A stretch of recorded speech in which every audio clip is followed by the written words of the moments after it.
제가 오늘 설교 서론은 영상을 먼저 좀 보여드리려고 합니다. 어린이 주일, 어버이 주일이 있고 제가 말씀을 거기에 좀 초점을 두었기 때문에 영상 하나 보여드릴 텐데요. 설명이 조금 필요합니다. 아메리칸 갓 탤런트라고 그게 나중에는 전 세계적으로도 좀 많이 퍼졌죠. 미국에서는 꽤 유명한 그리고 상당히 영향력도 좀 있는 그런 좀 뭐라 그럴까요? 좀 그런 요즘 많이 하는 그런 프로그램 중에 하나인데 우리 한국에도 비슷한 것들이 좀 있죠. 이 14기인가요? 아마 작년으로 제가 기억하고 있는데 거기에서 우승한 코디 리라는 22살 청년의 제일 먼저 나와서 부르던 노래 장면입니다. 그러니까 제가 이 노래가 중요해서 하는 게 아니고 이 어머니와 이 아들 이야기를 좀 하려고 합니다. 코디 리라는 릴은 우리 한국의 이시성입니다. 그래서 한국인 2세 혼혈 아이인데요. 제가 보기에 제가 조금 자료를 봤더니 아버지가 한국 사람이고 지금 여기 나오는 어머니가 둘 다 시민은 미국 시민이죠. 미국 사람인데 정확하게는 제가 모르겠는데 아마 유대계 계통의 사람이 아닌가 그런 생각을 가집니다. 신앙의 뿌리가 조금 있고요. 그 다음에 저 청년이 심한 자폐증에다가 앞을 보지 못하는 소경입니다. 그러니까 장애가 겹쳐 있죠. 상당히 본인도 그렇고 어머니도 그렇고 절망할 수 있잖아요. 근데 그걸 극복하고 굉장히 잘 자랐어요. 그리고 저기 나와서 일약 스타가 됐죠. 제가 저 친구를 조금 알게 된 것은 제가 공부했던 미국의 리버티 대학에 그 대학이 찬양 사역자들을 많이 길러내거든요. 찬양 사역 전공하는 학부 전공생이 한 4,000명 가량 됩니다. 그러니까 학부 중에 제일 많이 배우는 과목인데 거기에 와서 학생들하고 함께 하면서 찬양 집회하는 것을 저희 학교 체육관에 와서 찬양 집회하는 그 실황을 제가 1시간짜리를 좀 봤습니다. 그러니까 저 부모가 참 대단하다는 생각을 좀 가졌어요. 두 가지 장애가 있음에도 불구하고 아이를 정말 귀하게 키우고요. 그 자녀들이 세 친가 네 친가 되는데 참 반듯하게 자랐어요.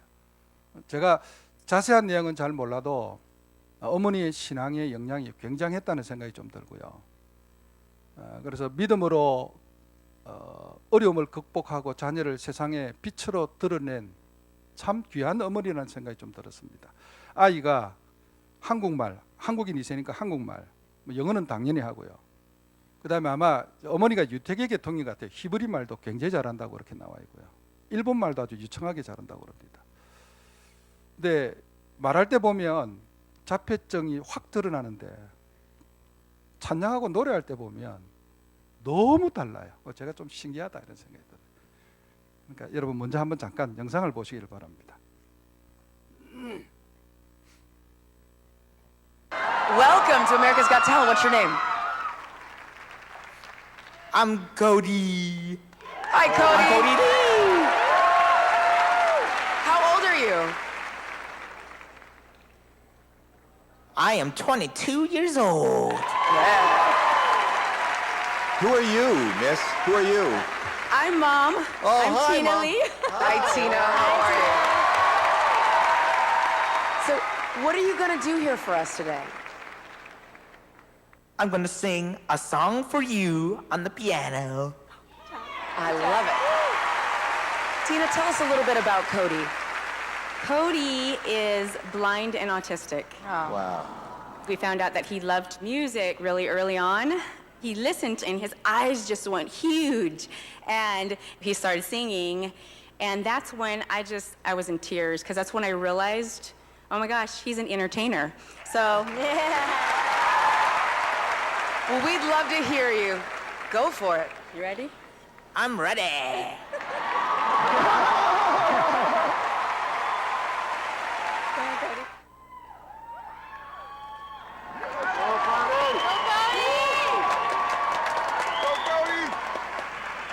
This is your time, okay? There's gonna be like 20 film cameras on you. Ready? Yeah. Go. Boom.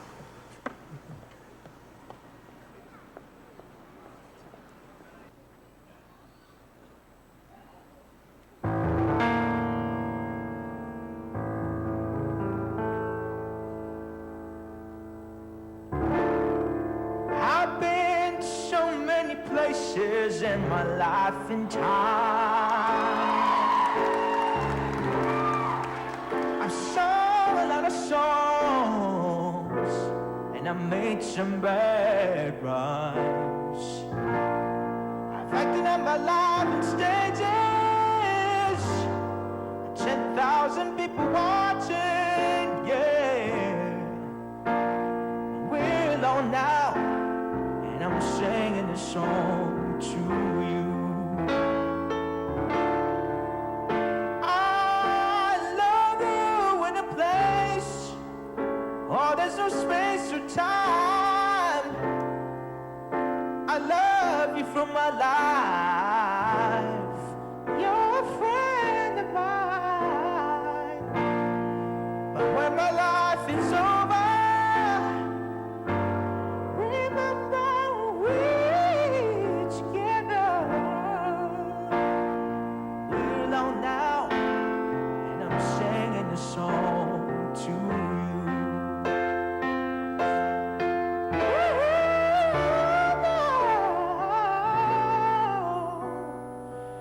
And I'm singing a song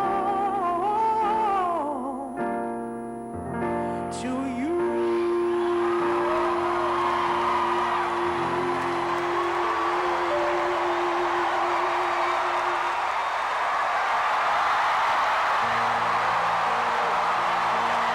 There goes my heart beating, 'cause you are the reason I'm losing my sleep. Please come. There I'm a goes new my judge this season, and I'm also a new mom this year. And congratulations. It's the toughest job I've ever had and the most rewarding job I've ever had. You just want to give your kids the moon, the stars, and the rainbows. And tonight, I'm gonna give you something special.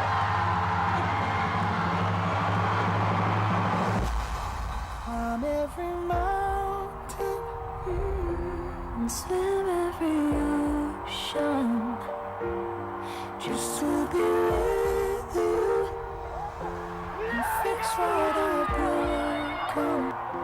'Cause I need you to see that you are the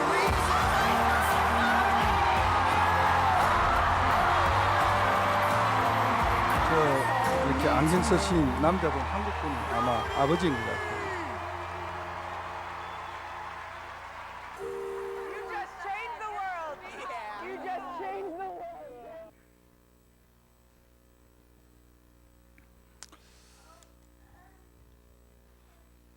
자녀는 하나님의 선물입니다. 제가 성경을 연구하고 가르치면서 정말 귀하게 깨달은 것 중에 하나는 가정해 주시는 하나님의 복입니다. 하나님께서 가정을 만드시고 가정을 향해서 가지고 계신 하나님의 그림은 하나님의 백성을 복되게 하는 데 초점이 있습니다. 그러니까 여러분 이렇게 생각하셔야 돼요. 내 인생의 축복은 가정하고 밀접하게 연관되어져 있습니다. 그러니까 가정하고 관계없는 내 인생의 성공은 나를 행복하게 할 수 없습니다. 역으로 내가 이 아이처럼 핸디캡을 가지고 있고 장애를 가지고 있더라도 가정 속에서 그 핸디캡과 장애가 축복이 될 수도 있습니다. 그러니까 여러분 이걸 굉장히 중요하게 생각하셔야 되는데요. 내가 아무리 잘나고 똑똑해서 우리 부모는 시원찮고 우리 형제 보니까 내가 앞으로 짐밖에 안 될 것 같고 필요 없고 나 혼자 나가서 내가 성공해서 돈 많이 벌고 유명해지면 나는 굉장히 행복한 인생이 될 수 있을 것이라고 생각할지 모르지만 절대로 그렇지 않습니다. 그러니까 가족과 관계없는 내 인생의 성공이 나를 행복하게 할 수도 없고 마찬가지입니다. 내가 아무리 약점이 많고 부족함이 많고 연약함이 많은 사람이라고 할지라도 가족이라는 울타리 속에서 함께 있는 부모나 자녀나 남편이나 아내를 통해서 내 인생이 굉장히 행복하게 만들어질 수도 있다는 뜻입니다. 이 원리가 우리 성경이 굉장히 많은데요. 그 중에 제가 오늘 욥이라는 이 인물을 통해서 이 이야기를 조금 하려고 합니다. 욥기는 제가 몇 년 전에 우리 오예배 때 쭉 강론을 해서 공부를 좀 하신 적이 좀 있습니다. 그리고 설교도 종종 들었죠. 그러니까 내용을 모르지는 않습니다. 우리 욥기에 공부할 게 진짜 많은데요. 그 중에 오늘 제가 이야기하고자 하는 것은 욥을 통한 욥 가정의 행복을 좀 이야기하려고 합니다. 욥기 1장에 보시면 그 1장 초반에 우리가 잘 아는 대로 욥이 겪는 고난이 나오고요. 욥의 그 가정 이야기가 나오고요. 그 다음에 욥이 겪는 고난 이야기가 이어서 터져 나오면서 욥기 전체는 욥의 고난 이야기입니다. 그래서 보통 우리가 욥기를 이야기할 때 이렇게 이야기합니다. 인생이 당하는 고난의 의미를 설명하고 있는 책이다. 그러니까 인생이 이 땅에 살면서 겪는 고난의 의미를 가르치는 것이 욥기다. 이렇게 가르칩니다. 맞습니다. 그러나 욥기의 고난의 내용을 가만히 들여다보면 그것이 욥 개인의 삶으로 끝나는 이야기가 아닙니다. 그러니까 욥이 당한 욥의 고난이 욥의 아내와 자녀들하고 어떤 행복의 연관성이 있는지를 굉장히 중요하게 보여줍니다.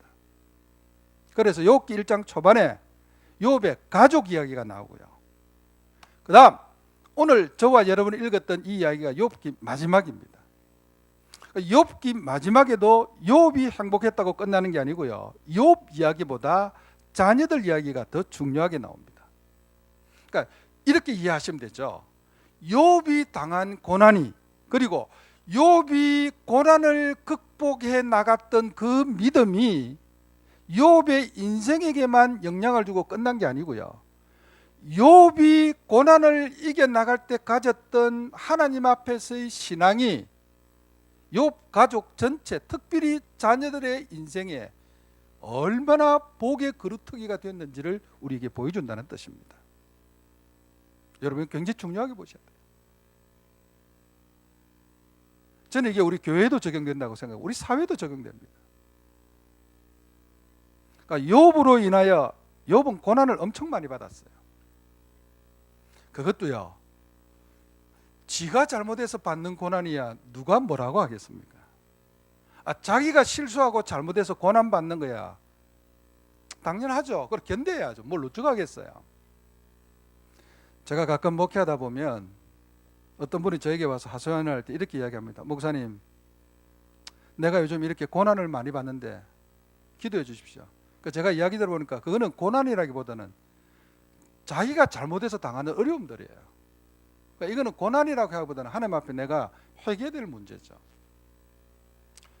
우리가 그걸 조금 헷갈려 할 때가 있는데요. 욥이 받는 고난은 전혀 성격이 좀 다릅니다. 뭐 어떻게 이야기할지 모르겠는데 욥은 하나님 앞에서 일종의 막 그냥 완벽한 성도라고 보면 됩니다.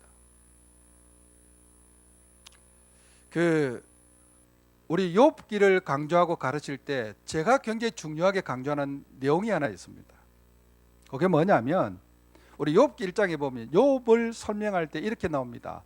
우스 땅에 욥이라는 사람이 살았더라. 욥이 살고 있던 땅을 우스 땅이라고 땅 지명이 나옵니다. 그래서 학자들이 우스 땅이 지금의 어느 땅인지를 두고 굉장히 연구를 많이 해서 논쟁을 많이 합니다. 근데 미국에는 유명한 학자가 이런 말을 했어요. 욥기 1장의 우스 땅이라는 지명이 주는 의미는 지금 우리에게 우스가 어딘지를 열심히 찾으라는 의미보다 우스 땅이라는 명칭이 주는 의미는 가나안 땅은 아니라는 메시지다. 저는 그 말이 굉장히 좋다고 생각합니다. 무슨 뜻이냐면 우스 땅이라는 지명이 주는 의미는 우스가 어딘지라는 것을 연구하는 의미보다 훨씬 더 중요한 메시지는 적어도 우스 땅이라는 지명은 예를 들어서 예루살렘이나 베들레헴이나 갈릴리처럼 하나님께서 축복해 주신 축복의 가나안의 약속의 땅은 아니라는 겁니다. 그래서 그분이 말하길 이런 말을 했습니다. 욥은 쓰레기같이 버려진 땅에서 최고의 백향목이 된 책의 이야기라고요. 우리가 보통 욥기를 설명할 때 욥을 이렇게 이야기합니다. 족장 중에 한 사람이라고요. 그러나 아브라함이나 이삭이나 야곱같이 하나님이 축복의 땅에서 축복으로 불러주신 카테고리 속에 있는 믿음의 족장은 아닙니다. 시기적으로 따지면 욥은 아마도 야곱하고 비슷한 연대에 조금 이렇게 걸쳐 있을 가능성이 좀 있다. 학자들마다 좀 다르긴 합니다만 저도 좀 그렇게 봅니다. 근데요, 욥은 그런 족장대로 좀 다릅니다. 어떻게 그 하나님을 알게 되었고 믿었는지 신비에 쌓여 있습니다. 그럼에도 불구하고 욥은 오히려 어떤 면에서 보면 아브라함 같은 결점도 없는 정말 귀한 믿음으로 하나님 앞에 선 사람입니다. 제가 밑에 그 설교 요약집 보면 좀 나옵니다만은 욥의 신앙은 한마디로 말하면 우리 성경에서 욥의 신앙을 설명할 때 욥을 두고 이렇게 얘기합니다. 하나님 앞에 완전한 자라고요. 온전한 자다. 그래서 제가 그 밑에 욥의 3대 특징, 신앙의 3대 특징을 이렇게 설명했습니다. 온전함, 그 다음에 진실함, 그 다음에 거룩함이라고요. 여러분, 여기 온전하다는 말은 이것저것에 걸림이 없이 모든 부분에 하나님 앞에서 퍼펙트했다는 그런 의미를 좀 가지고 있습니다. 욥이 정말 대단했어요. 그래서 우리 욥기 1장에 보면 욥을 설명할 때 이런 말을 씁니다. 동방에서 가장 훌륭하고 의로웠던 자라고요. 동방 사람 중에 가장 훌륭한 자라. 그렇게 3절에 1장 3절에 욥을 설명하고 있습니다.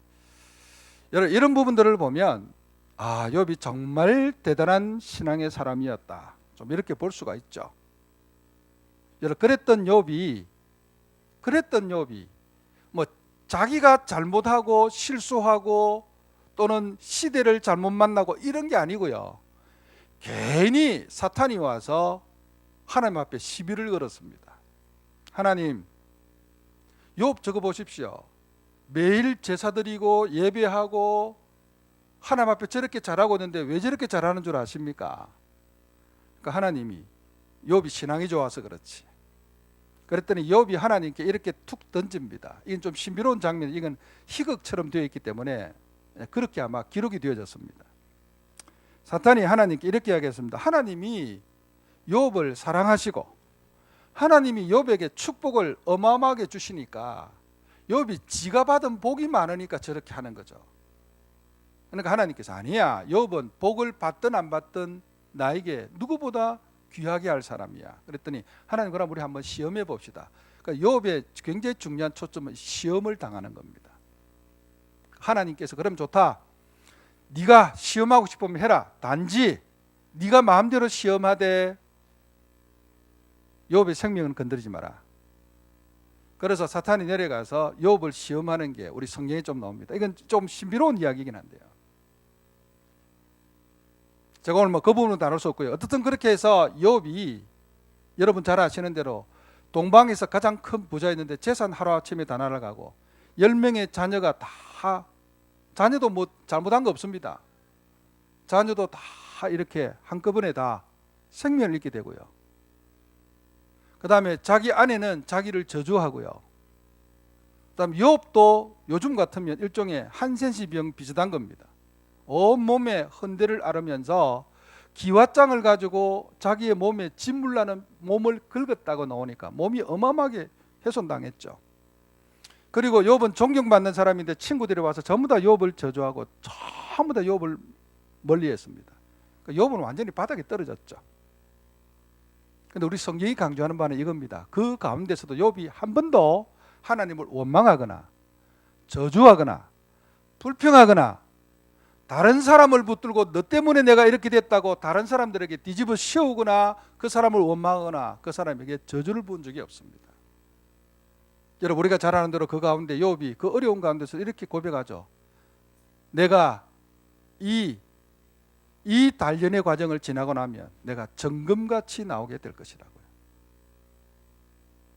욥이 정말 대단했습니다.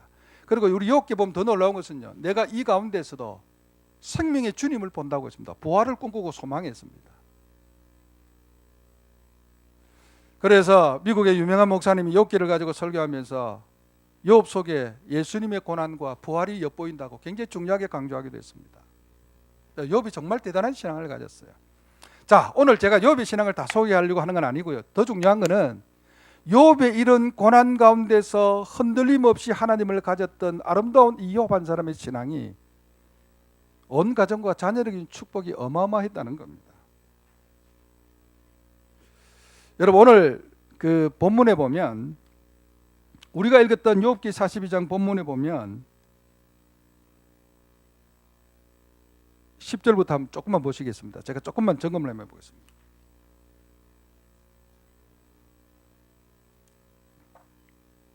10절에요. 여호와께서 욥이 친구들을 위해, 이 친구들은 욥을 비판하고 욥을 못 살게 굴던 친구들입니다. 그러나 하나님께서 그 친구들을 욥을 통해서 치유하시고 은혜를 베푸시는데요. 여호와께서 욥의 공경을, 욥이 그 친구들을 위해서 중보기도 하고 그들을 위해서 간절히 기도할 때 하나님께서 그 친구들은 말할 것도 없고 욥의 공경을 그때 돌이키십니다. 그러니까 욥의 고난과 회복이 사람들과의 관계 속에서 일어나는 것을 좀 볼 수 있죠. 그리고 여호와께서 욥에게 이전 모든 소유보다 얼마나 주셨다고요? 갑절이나 곱하기 2죠. 2배의 축복을 더 주셨다. 그 다음 11절에 이와 이에 그의 모든 형제와 자매와 이전에 알던 모든 사람들이 다 와서 욥을 위로하고 욥과 화해하고 욥과 다시 하나가 되어졌습니다. 다시 잔치하고 축복을 나누었죠. 그리고 슬퍼하고 위로하고 캐시타 하나씩과 금고리 하나씩을 주었습니다. 여기 캐시타는요, 은을 가진 뭐 이런 것들의 장식이라고 보는데 어떻든 뭐 화폐라고 보시면 됩니다. 금과 은을 주면서 각각의 행편을 따라주면서 위로했다는 겁니다. 자, 11절에 보면요, 여호와께서 그에게 내리신 모든 재앙에 관하여 그를 위로하고 슬퍼하며, 뭐 지금 우리도 뭐 코로나 재앙을 지나가고 있죠. 근데 그 재앙 한가운데 있던 욥을 모든 사람들이 다 위로하고 캐시타 은고리와 금고리 하나씩을 그에게 주었습니다. 그래서 12절에요, 욥의 말년에 욥에게 처음보다 더 복을 주셨는데 위에 양 14,000, 낙타 6,000, 소 1,000개리, 암낙 2,000 하는 이 숫자를 기록하고 있는 것은 1장에 욥이 가졌던 재산하고 비교해보면 딱 곱하기입니다. 그러니까 하나님이 정확하게 2배를 이렇게 주셨다는 사실을 강조합니다. 그 다음에요, 13절에 오늘 제가 이제 이야기하는 바는 13절이 중요한데요, 13절에 또 아들 7과 딸 3을 두었으며, 앞에도 마찬가지입니다. 그런데 좀 재밌습니다. 우리 성경에 아들 7이라는 7 앞에 숫자가 하나 기록되어 있죠. 맞습니까? 여러분 성경 보세요. 있죠? 그 밑에 각주의 밑에 2번에 가보면 뭐라고 되어 있습니까? 7의 배수의 뜻도 있다. 이거는요, 이 히브리 단어를 해석하는데 여러 가지 해석이 가능해요. 여기 7이라는, 그러니까 7이라는 의미도 되고 곱하기 2의 의미도 같이 담겨 있다는 뜻입니다. 여러분 사실은 욥의 자녀가 원래 10명이었는데 사고로 다 죽죠. 그러나 그들이 죽었다고 해서 없어지는 건 아닙니다. 천국 가 있죠. 그러니까 하나님이 다시 욥의 가정에 다시 재앙 뒤에 자녀를 또 주셨습니다. 그 자녀가 아들 7과 딸 3인데 이 배수의 의미도 있다는 것은 앞에 주신 것과 연관해서 볼 때 이 뒤의 10명은 앞에 10명하고 배의 의미를 담고 있는 자녀들이라는 뜻입니다. 왜냐하면 앞에 자녀들은 물질처럼 살아 없어진 게 아니고 천국에 있으니까요. 그러니까 이 자녀는 적어도 2배의 축복을 받은 2배의 의미를 가진 자녀들로서 천국과 이 땅의 자녀들을 함께 나타내는 의미를 좀 가지고 있다는 놀라운 뜻을 좀 담고 있죠. 재미있는 것은요, 좀 재미있는 것은 욥기 1장에 보면 욥의 아들들 이름이 한 명도 안 나옵니다. 저도 모릅니다. 여러분도 모르고요. 그리고 지금도 다시 주신 아들들 딸들 이름이 안 나옵니다. 근데 우리가 구약 성경 읽어보면 아브라함, 이삭, 야곱의 12아들 이름 다 나오는데요. 사실은 딸들 이름은 나오기도 하고 안 나오기도 합니다. 그러니까 성경이 자녀들의 이름을 기록하면 아들 중심으로 기록합니다. 죄송하지만. 그런데 지금 욥의 자녀들은 아들 이름은 전혀 없습니다. 오늘 딸 셋만 있습니다. 이유가 뭘까요? 여러 가지로 해석할 수 있는데 저는 이렇게 해석합니다. 딸들이 이 정도 축복을 받았으니 아들들은 말할 것도 없다, 이런 뜻이 담겨 있습니다. 그러니까 욥의 가정에 받은 자녀들의 축복이 그냥 우리가 보통 알고 있는 상상을 초월하는 축복을 누렸다는 뜻입니다. 제가 조금만 더 설명합니다. 딸 이름이 셋 다 나오는데 첫째 딸이 여미마라, 여미야라 나옵니다. 여미마. 여미마라는 이름은요, 비둘기라는 뜻입니다. 여러분, 우리 그 아가서 같은 데 보면 비둘기는요, 굉장히 아름답고 이렇게 좋은 의미로 사용되고 있는 이름입니다. 우리 뭐 비누에 도브 같은 거 있죠. 뭐 그런 의미로 보시면 됩니다. 그시아라, 둘째 딸은 그시아라. 근데 이 그시아는요, 계피 향기라는 의미를 가지고 있습니다. 여러분, 우리 구약 성경에서 특별히 신약도 마찬가지지만 향기는요, 여자의 아름다움을 나타내는 최고의 가치 있는 것을 의미합니다. 그러니까 이름 속에 계피 향기라는 의미를 담고 있다는 말은 이 여인이 가지고 있는 고귀함과 향이 대단히 뛰어나다는 의미를 가지고 있어요. 게렌 합북 이름은 정말 재미있는 이름이에요. 저는 이름이 너무너무 재미있어요. 게렌 합북은요, 뭐 사슴뿔 뭐 이렇게 속사슴뿔 같은 의미를 가지고 있는데, 이게 속어 비슷하게 그 시대에 사용된 건데 의미를 설명하면 속눈썹이라는 뜻을 가지고 있습니다. 우리 여자분들 화장할 때, 저는 화장 잘 모릅니다. 화장할 때 제일 마지막 중요한 게 속눈썹 화장이라면서요. 맞습니까? 사람을 볼 때 이렇게 제가 보니까 눈썹 화장인데 굉장히 중요하게 하는 것을 봤습니다. 여기 지금 속눈썹이라는, 게렌 합북은 속눈썹이라는 뜻입니다. 그러니까 이 말은 이 딸이 굉장히 어여쁘고 고귀하고 아름답다는 것을 나타내는 표현이죠. 이름 속에 담긴 의미뿐만 아니라 욥이 이 딸들에게 올 재산을 주는 장면이 나옵니다. 오라비들처럼 기업을 주었더라. 우리 성경에 기업은 아들들 통해서 갑니다. 각 가정에 기업이 아들들 통해서 가고, 딸들은 시집을 가게 되면 그 시집간 그쪽에 가서 그 집안의 기업을 같이 누리게 되는 거죠. 그러니까 여자에게는 기업이 없었습니다. 요즘이야 유서 나눌 때 딸이나 아들이나 똑같이 가죠. 이 시대는 아니었거든. 그런데 욥은 받은 축복이 얼마나 많은지 딸들에게도 다 똑같이 아들들하고 기업을 나눈, 이 시대로서는 정말 특별한 거죠. 이것은 욥의 가정에 자녀들이 누리는 축복의 질과 양이 어마어마했다는 것을 우리에게 보여줍니다. 여러분, 좀 놀랍잖아요. 고난은 욥이 당했고요, 욥이 고난을 당해서 욥이 믿음으로 고난을 잘 감당했더니 자녀들이 이런 놀라운 축복을 누렸다는 사실을 강조합니다. 욥 본인은요, 16절에 그 후에 욥이 140년을 살며, 어떤 분은 유대인 학자들의 주석을 인용하는데 저도 그 부분은 좀 타당성이 있는 것 같아요.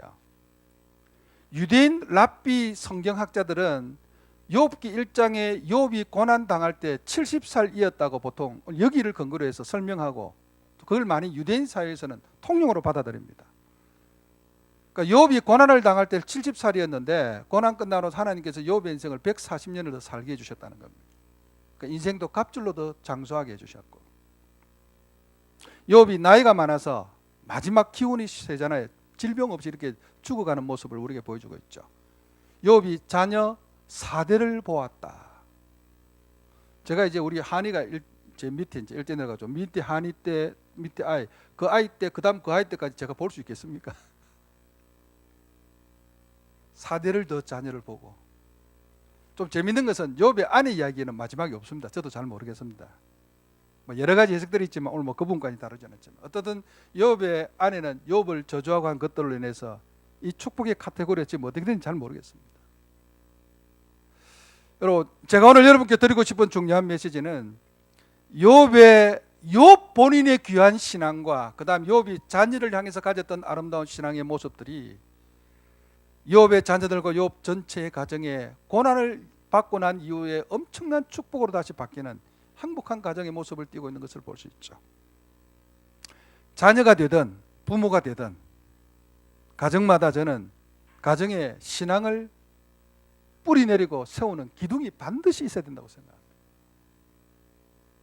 욥은 정통적인 축복의 언약의 땅 속에 있던 족장이 아니었음에도 불구하고 누구보다 하나님을 귀하게 여기고 하나님을 섬기는 신앙을 소중하게 붙잡았을 때 놀라운 은혜로 온 가정을 세워간 것을 볼 수 있죠.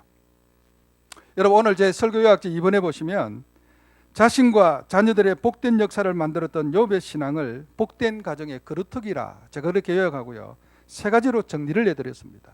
그냥 이건 여러분 보시면 압니다. 첫째, 부모로서 자신의 경건과 거룩한 삶에 최선을 다한 뿌리로서의 자기 가족 신앙을 먼저 확립했습니다. 본인이 먼저 바로 서야죠. 제가 이거는요, 목회하면서 뼈저리게 깨닫습니다. 결국 자녀들은 부모를 보고 배우는 거거든요.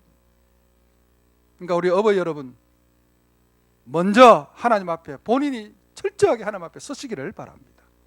이게 정말 중요합니다.